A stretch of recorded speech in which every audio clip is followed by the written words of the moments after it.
Hello everyone and welcome to the weekly update, where we helped you catch up with everything that had happened in the GameFi industry in just 10 minutes.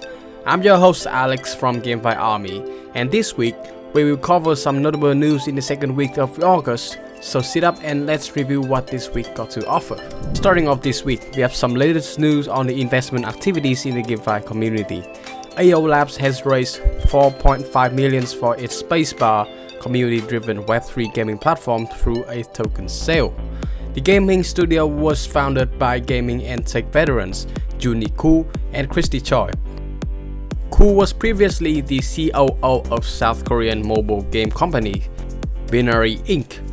and the co-founder and head of business development of South Korean digital asset company Blockcrafters. Choi was the founding director of Binance Labs from 2018 to 2020 and is currently an advisor at Yacht Guild Games. The round was led by Yacht Guild Games with participation from 70 investors, including some of the biggest names in the crypto and GameFi industry. Investors who participated in the round included Gaby Dizon, CEO of YGG, Balaji Srivinasan and Sandeep Nawal of Polygon, Jeff Jiho Zerlin of Axie Infinity maker Sky Mavis, and Q Lee of South Korean video game company Come To Us. AO Labs is on a mission to build a community-driven, open-source blockchain game called Spacebar. It is a space-themed casual game that integrates Web3 tools including a decentralized identification system, DeFi, NFTs, and game guilds. The studio has yet to reveal which blockchain the game will be built on. Commenting on the AO Labs' decision to raise funds from the Web3 founders instead of venture capital firms, Choi said that they wanted to empower the community and build a game where we build a game with the community, which was why they went with people that they trust in the Web3 gaming space. Spacebar will be launched next year, and the team behind the game includes alumni from Binance, Kakao, Coupang, Come To Us, Disney, and venture-backed startups. The company currently has a team of 6 people and hopes to hire aggressively to accelerate the game's development. AO Labs is currently working on a prototype of Spacebar, which will change as the game's launch date approaches. Borrowing ideas from esports and user-generated content, Spacebar will be an arcade-like game with simple leaderboards. Users will be able to sell in-game assets to make more money and involved in the game's major updates. On the next news, we bring you the latest update on the future plan of one of the most well-known titles in the community, Axie Infinity. Sky Mavis co-founder and growth lead Jeffrey Zerlin says Axie Infinity wants to double down in South Korea, which they see as one of the most important gaming markets in the world. Zerlin said that despite the ban of P2E games in Korea, the company is still currently looking at ways to tailor the Axie Infinity game to its cohort of Korean gamers. South Korean Game Rating of Administration Committee prohibits the release of domestic blockchain P2E games as a result of strict anti-gambling policies. In December, the government also moved to prohibit Google Play and Apple Store from listing such games in Korea. In terms of regulation, it's still quite early. It's similar to the app stores where it's gonna be a process of negotiation and education, Zerlin noted, adding that he hopes P2E adoption is enough to sway the government to walk back its hawkish regulation in the future. The Axie Infinity project is still in its early access game and yet to roll out an app via Google Play or on the App Store. According to Active Player, the game had roughly 766,000 people that logged in to play the game last month, a far cry from the heights of 2.7 million recorded in January. Scamming and hacking activity seems to be skyrocketing within the crypto industry. Even with the increase in innovation in technological application in the crypto space, criminals are so advancing in their operations. They are putting more confusing and convincing measures to siphon money from the victims without such mess. In recent news, Dragoma, a new launched Web3 game on Polygon, has been rug pulled. Peg Shield, a blockchain sleuth, reported that the project had a rug pull resulting in a loss worth about 3.5 million.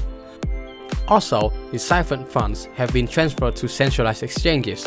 Dragoma is a Web3 gaming project newly launched on the Polygon network in the past few days.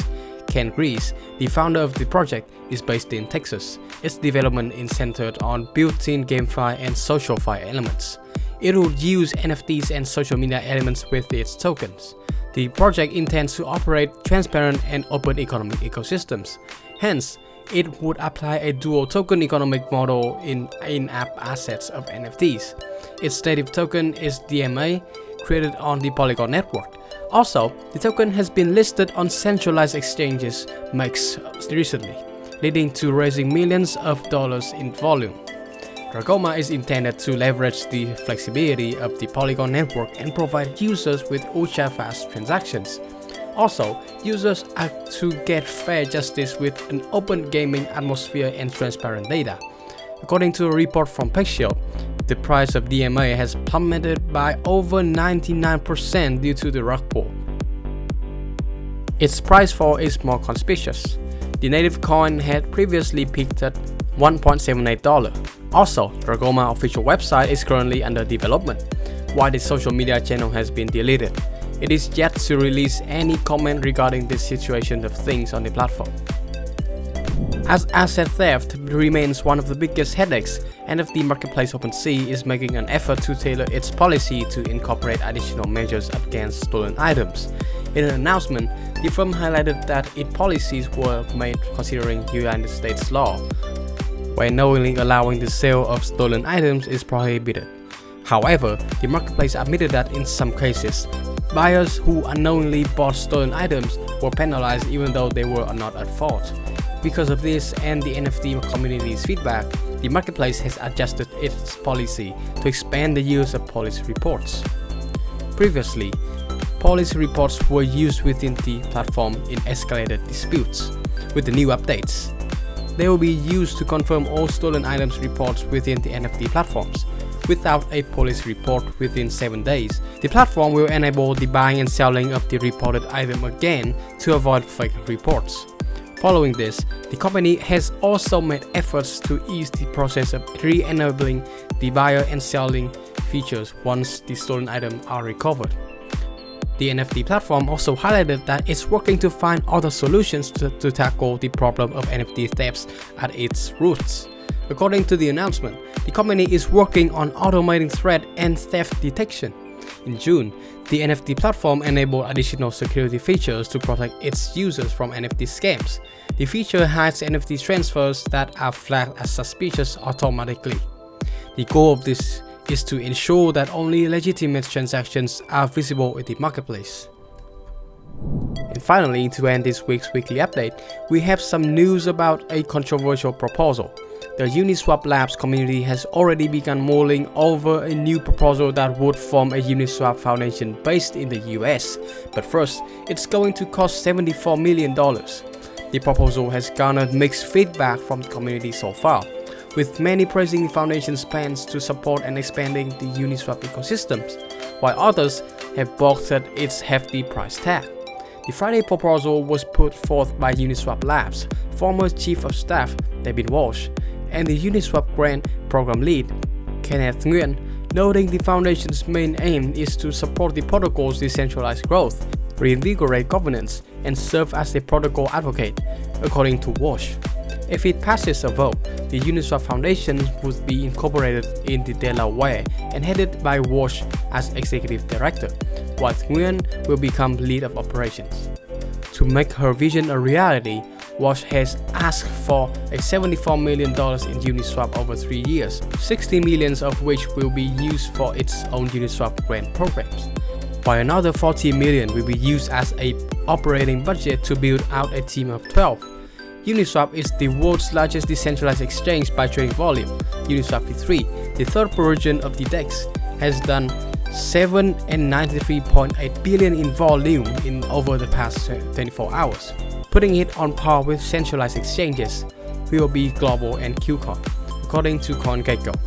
Uniswap founder Hayden Adams seemed confident that the proposal would pass when he said, "After this passes, the Foundation will be yet another team working towards a future where protocol does not just survive, it thrives." Although the proposal has so far enjoyed a fair amount of support from Adams and others in the Uniswap community, it has run into a significant cohort of detractors who say the price is far too high.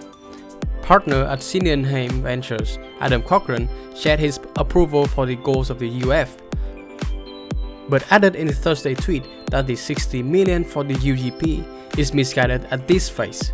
The proposal will be put on a final vote on the Snapshot governance voting platform on August 8 if the current ongoing straw poll passes. And that concludes the weekly update of this week. Despite the current depressingly bearish market, the overall GameFi and Metaverse scene seems to still be incredibly active with wonderful news from big players in the industry. Loads of huge partnerships with other Web2 brands to embark on the new Web3 revolution. Popular games are in its healing process, and some new opportunities are opening up in the future for investors. So please, hold your heads up and remain hopeful, for we will get through this crypto winter together.